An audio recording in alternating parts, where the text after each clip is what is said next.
पृथ्वी ग्रह कमरे के पंखे की हवा से उड़ रही उस सुनहरी लट से वीर की निगाहें हट नहीं रही थीं। उस लट के पीछे से झांक रही वो काली पड़ी आंखें, सुर्ख गुलाबी होंठ और वो सोने सी चमकती त्वचा को निहारता हुआ वीर मानो भरी क्लास में पीरियड शुरू होने से पहले वाला शोर भी सुन नहीं पा रहा था। 18 साल का खूबसूरत नौजवान वीर प्रिया को निहारता हुआ अपनी सीट को यूं पकड़े बैठा था मानो सीट छूट जाएगी और वो स्प्रिंग की तरह हवा में उछल जाएगा। उसके दिल की धड़कनें टीवी पर आने वाले म्यूचुअल फंड के ऐड की तरह पर्राटेदार चल रही थीं, मानो कह रही हूं, romantic relationship are subject to social risk, please read the girl carefully before proposing. पर दिल है कि मानता नहीं। वीर से अब रहा नहीं जा रहा था और वो अपने बैग से एक लाल गुलाब का फूल और एक पिंक कलर का कार्ड निकालता है और धीमे से जाकर प्रिया के सामने खड़ा हो जाता है। ये देखकर पूरी क्लास ऐसे शांत हो जाती है जैसे कोई टीचर आ गया हो। वीर हिम्मत जुटाकर प्रिया की तरफ गुलाब का फूल बढ़ा देता है और कह ही डालता है, आई लव यू प्रिया। प्रिया आव देखती है नताब और वीर को एक धक्का देकर दांत भींचते हुए धीमी आवाज में कहती है, शट अप, पीछे देख। वीर को बहुत अजीब लगता है। वो प्यार में आगे बढ़ना चाहता है और माशूका कह रही है कि पीछे देख। वो सोच ही रहा होता है कि तभी एक भारी आवाज से उसका ध्यान पीछे जाता है। ओ हीरो, आशिक आवारा, चल सीट पर बैठ जा, रिजल्ट अनाउंस करना है। अब वीर को एहसास होता है कि क्लास सच में टीचर को देखकर शांत हुई थी। भाई पोपट होने की भी कोई हद होती है। उस टीचर की ऐसी दहाड़ सुनकर जान चली जाए, ये आशिकी भला क्या चीज है। वीर धड़ाम से वहीं पर बैठ जाता है। क्लास में सभी बच्चे पास हो गए हैं सिवाय एक को छोड़कर। वीर रहे जा। मैथ्स टीचर की ये दूसरी दहाड़ सचमुच जानलेवा थी। सभी हंस पड़ते हैं, प्रिया भी।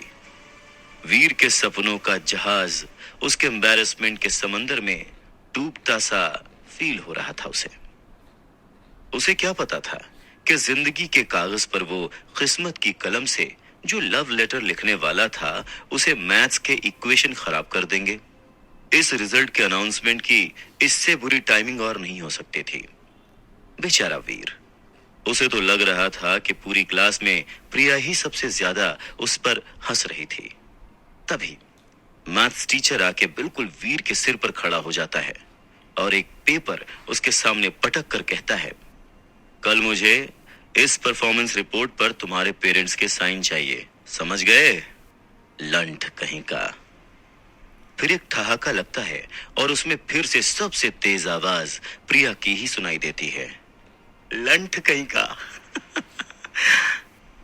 प्रिया की हंसी जो वीर के मन के गार्डन में फूल खिला देती थी, वही हंसी आज उसके दिल के झोपड़े में आग लगा रही थी। वीर अब बर्दाश्त नहीं कर पा रहा था और वो उठ के क्लास से बाहर चला जाता है। बेचारा वीर, इतनी समस्याएं तो टीवी सीरियल वाली डेली सोप की हीरोइन को भी कभी नहीं होती जितनी उसको आज हो गई थी। मैथ्स और प्यार में ज्यादा फर्क नहीं है, दोनों ही कॉम्प्लिकेटेड होते हैं। इसीलिए अपना वीर दोनों में ही फेल हो गया। अब पेरेंट्स से रिपोर्ट कार्ड साइन भी करवाना है। घर में मम्मी और बहन है, पापा तो अब रहे नहीं। बिजनेस राइवलरी में किसी ने उनका मर्डर कर दिया था। तब से ही शायद वीर का पढ़ाई में मन लगना बंद हो गया था। अरे आज तो बड़ी जल्दी आ गया। वीर ने एक टांग घर के अंदर डाली ही थी कि मां ने गोली की तरह सवाल दाग दिया, जैसे वीर दहलीज नहीं देश का बॉर्डर क्रॉस कर रहा हो। वीर भी तैयार था। उसने काउंटर फायर किया, अरे मम्मी जानती हो आज क्या हुआ है? मम्मी हड़बड़ा गई कि आखिर ऐसा क्या हो गया। इससे पहले वो कुछ पूछती वीर बोल पड़ा, अरे बवाल हो गया है मम्मी, बवाल। कॉलेज में वो जो हमारे मैथ्स टीचर है ना, उन्हें कुछ गुंडे पीटने आ गए। मम्मी की चिंता की लकीरें और गहरी हो गई। वीर फिर बोला, सब कह रहे थे किसी औरत से चक्कर है उनका। अरे पर वो तो शादीशुदा है ना, अच्छे आदमी है भाई। माँ ने चिंता जताई। अरे वही तो माँ, तुम तो सब जानती हो उनके बारे में। वेरी गुड, अब इस पेपर पर साइन कर दो। वीर ने चाल चली। क्या है इस पेपर में? माँ ने पूछा। मैथ्स टीचर का कैरेक्टर सर्टिफिकेट है माँ। ये सभी बच्चों को और उनके पेरेंट्स को साइन करवा के देना है सर को, वरना डीन सर हमारे जो है ना, वो मैथ्स टीचर को जॉब से निकाल देंगे। वीर ये बोलकर मम्मी को ध्यान से देखने लगा कि उसका पैंतरा काम करता है या नहीं, पर हर बार की तरह आज भी काम कर ही गया। मम्मी ने झट से पेपर पर साइन कर दिया। पेपर पर साइन मिलते ही वीर ऐसे गायब हुआ जैसे माइथो सीरीज में काम होने के बाद नारद मुनि गायब होते हैं। चलो, एक प्रॉब्लम तो निपटी। वीर राहत की सांस लेता हुआ अपने कमरे के बिस्तर पर निढाल होकर गिरता है। वीर का कमरा देखकर ऐसा लग रहा था जैसे वर्ल्ड वॉर 2 इसी कमरे में लड़ी गई थी। मम्मी और बहन को इस कमरे में आने की सख्त मनाही थी, इसीलिए कोई कमरा साफ भी नहीं कर पाता था। वीर ने अपने कान में ईयरफोन्स डाले और हेवी इलेक्ट्रॉनिक म्यूजिक लगा लिया। तभी अचानक उसी म्यूजिक के बीच से एक आवाज सुनाई दी। वीर पुत्र। ये आवाज जानी पहचानी थी। वीर दहशत में आ गया, पर इससे पहले वो कुछ कह पाता या कर पाता, उसके मोबाइल की स्क्रीन से डॉक्टर खुराना का हॉलोग्राम पॉपकॉर्न की तरह उछलकर बाहर आता है। उस हॉलोग्राम को अचानक देखकर वीर के हाथ से मोबाइल छूटकर नीचे गिर जाता है। हार्ट अटैक करवाओगे क्या अंकल? वीर झल्लाता है। डॉक्टर खुराना का हॉलोग्राम बढ़कर अब वीर के कद का हो जाता है। वीर फिर झल्लाता है। आप इस तरह मेरी लाइफ में जब चाहे तब नहीं घुस सकते। खुराना उसकी भावनाओं को समझते हुए कंसर्न दिखाते हैं। पुत्र, तेरे पापा मेरे बहुत अच्छे दोस्त थे।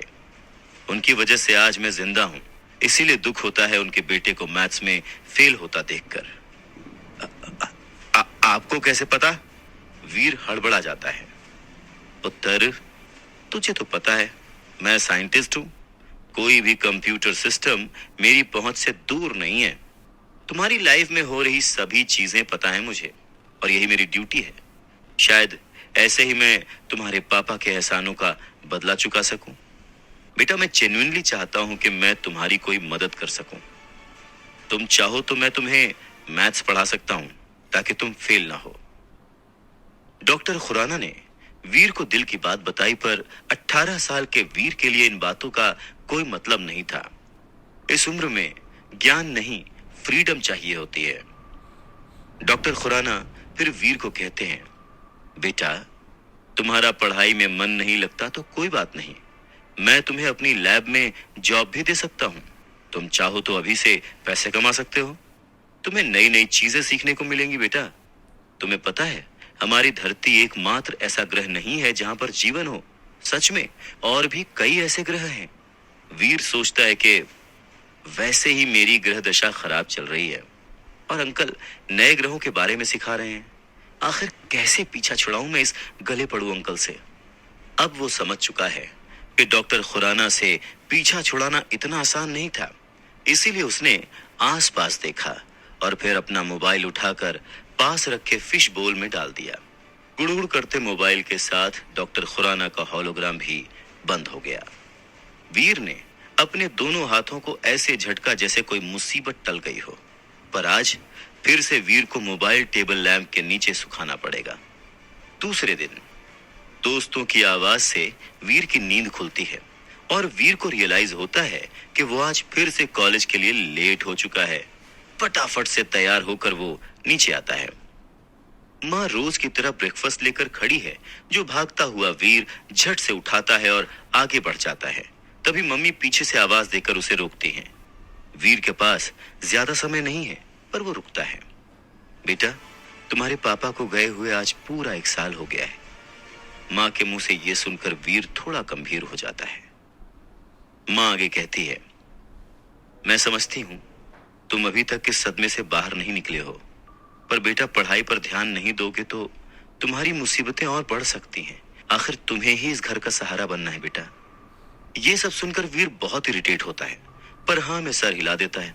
तभी माँ अपने हाथ में दबाए 500 के 2 नोट निकालकर वीर के हाथ में रखते हुए ये कहती है कि वो जाके कॉम्प्लीमेंट्री का एग्जाम दे दे, ताकि उसका साल खराब ना हो, और वो पीछे पलटकर चली जाती है। ये सुनकर वीर हक्का बक्का रह जाता है।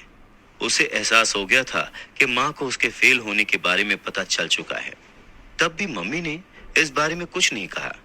फिर वीर भी घर के बाहर की तरफ बढ़ जाता है। पापा की मौत के बाद वीर का पढ़ाई में मन लगना बिल्कुल बंद हो चुका था। वो बस रियलिटी से दूर रहना चाहता था। इसीलिए कॉम्प्लीमेंट्री एग्जाम के लिए मिले पैसों से वो दोस्तों के साथ फिल्म देखने चला जाता है। पूरे दिन कॉलेज छोड़कर मम्मी से मिले पैसों से मस्ती करने के बाद वीर के दोस्त वीर को घर छोड़ने आते हैं। घर के बाहर खड़े 3 लोग वीर की मम्मी पर चिल्ला रहे हैं। सारे दोस्त ये देखकर हैरान हो जाते हैं, लेकिन वीर को एहसास हो गया था कि आज फिर उसकी बुआ और चाचा उसकी माँ से प्रॉपर्टी को लेकर लड़ाई करने आई हैं। वीर दोस्तों के सामने एम्बैरेस्ड फील करने लगता है। प्रेरणा, आखिर तुम चाहती क्या हो? ये घर हमारे माता पिता का है और मेरा और मेरे भाइयों का इस पर बराबर का हक है। अब जब विहान भैया नहीं रहे तो हम उनकी पत्नी और बच्चों को परेशान नहीं करना चाहते। घर बेचने के बाद उनका जो भी हिस्सा बनेगा वो हम तुम लोगों को दे देंगे। लेकिन अगर तुम ये पूरी हवेली हड़पने की फिराक में हो तो हम ऐसा कभी नहीं होने देंगे, वीर की बुआ चिल्लाती है। तभी वीर के चाचा भी लपक पड़ते हैं। हाँ, या तो फिर हमें इस घर की कीमत के हिसाब से 3 करोड़ रुपए दे दो, या ये घर खाली करो ताकि हम इसे बेचकर पैसे आपस में बांट सके। वीर की मम्मी और बहन सहमी हुई थी। बहन तो मां को पकड़कर रोए जा रही थी। 3 करोड़ रुपए मैं कहां से लाऊंगी भाई साहब? वीर के पापा के जाने के बाद जो हमारी हालत है वो आप सबसे छुपी नहीं है, वीर की मम्मी ने गिड़गिड़ाते हुए कहा। यह सुनकर वीर के दोस्त वीर की तरफ देखने लगे। वीर को लगा जिसे उसकी इमेज का बंटाधार हो रहा है। अगर अभी उसने कुछ नहीं किया तो यहां भी लुटिया डूबी समझो। तभी वीर अब उस लड़ाई में कूद पड़ता है। आप लोगों की हिम्मत कैसे हुई ऐसे मेरे घर पर मेरी मां को आके धमकी देने की? वीर को ऐसे गुस्से में चिल्लाते देख सब हैरान रह जाते हैं। आप लोगों को शर्म नहीं आती? मेरे पापा ने आप लोगों की कितनी मदद की है। आप सबके फैमिली बिजनेस को अकेले बचाया है उस स्टार ग्रुप से, और स्टार ग्रुप से दुश्मनी की वजह से ही उनकी जान चली गई। अब उनके जाने के बाद आप लोग उनके परिवार को परेशान करने आते हैं। मम्मी उसे रोकने की कोशिश करती है। अब बेटा तू शांत हो जा। पर वीर का गुस्सा अब दहलीज पार कर चुका था। ए बच्चू, बिजनेस का छोड़ और इस घर की बात कर। ये घर हमारे फादर का है जिसमें हम सब भाई बहनों का बराबर का हिस्सा है। बड़े चाचा फुफकारे। अगर हमें इसमें हिस्सा नहीं मिला तो हम कोर्ट में जाएंगे, वरना बोल अपनी मां से कहीं से लाकर हमें 3 करोड़ रुपए दे दे। चुप। मां से क्यों बोलूं? मैं अपनी मां का बेटा वीर, मैं तुम सब से वादा करता हूं कि मैं तुम्हारे 3 करोड़ लेकर तुम्हारे मुंह पर मारूंगा। वीर दहाड़ता है। दोस्तों के साथ खड़ी वो लड़की मुस्कुराती है, जिससे वीर का कॉन्फिडेंस 7वें आसमान पर पहुंच जाता है। अब निकलो मेरे घर से, वरना मैं कुछ गलत कर बैठूंगा। बेटा तेरे पास बस 6 महीने का समय है, देख ले क्या कर सकता है। ये बोलकर बुआ और बाकी चाचा वहां से चले जाते हैं। वीर की मम्मी हैरानी में उसे देखती रह जाती है। वीर भी घर के अंदर चला जाता है।